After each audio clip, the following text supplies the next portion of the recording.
Reuters, more than 1.6 million homes and businesses in South Florida were without power from Hurricane Irma on Sunday, the state's largest utility said, and repairs to its system will take weeks, threatening to leave millions in the dark. Much of the state has not yet felt the full brunt of the storm as Irma barreled across the Florida Keys on Sunday morning and headed for the state's southwest coast with maximum sustained winds of 130 miles (215 kilometers) per hour, making it a Category 4 storm, the second worst on the Saffir-Simpson scale. In all, almost 1.8 million FPL homes and businesses had lost power. At 1 p.m. EDT, 1700 GMT, nearly 1.6 million were without power while about 200,000 had electricity restored mostly by automated devices, FPL said. We will have to rebuild part of our system, particularly in the western part of the state. That restoration process will be measured in weeks, not days, said FPL spokesman Rob Gould at a news conference. Large utilities that serve other parts of the state, including units of Duke Energy Corp., Southern Company and Emera Incorporated have had scattered outages. Duke warned its 1.8 million customers in northern and central Florida that outages could exceed 1 million.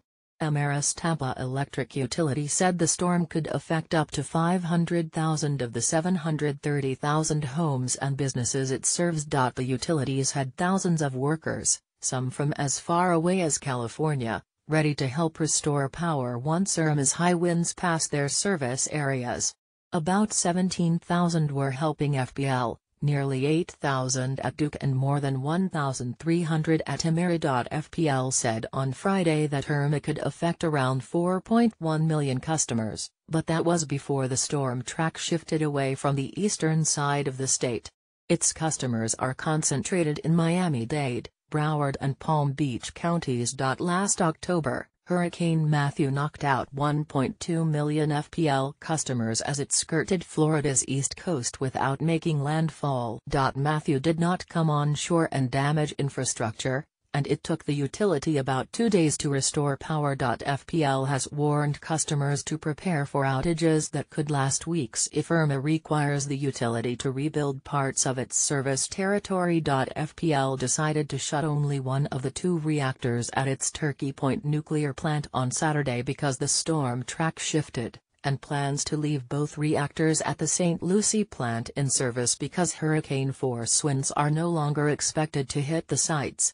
On Sunday, Gould said its nuclear plants were safe. FPL, a unit of Florida energy company NextEra Energy Incorporated, had said on Friday it planned to shut both units at Turkey Point sometime on Saturday about 24 hours before hurricane-force winds reached the plant. St. Lucie is located on a barrier island on the state's east coast, about 120 miles, 193 kilometers, north of Miami, while Turkey Point is about 30 miles south of Miami. Duke said there is spent nuclear fuel at its Crystal River plant, located about 90 miles north of Tampa. The plant, which is on Irma's current forecast track, stopped operating in 2009 and retired in 2013. In a worst-case scenario, the spent fuel in the pool could release radiation if exposed to the air, but a federal nuclear official said that was extremely unlikely. There is nothing to indicate there is any concern for the spent fuel stored at Crystal River. That fuel is so cold, relatively speaking, it would take weeks before there would be any concern, said Scott Burnell at the U.S. Nuclear Regulatory Commission.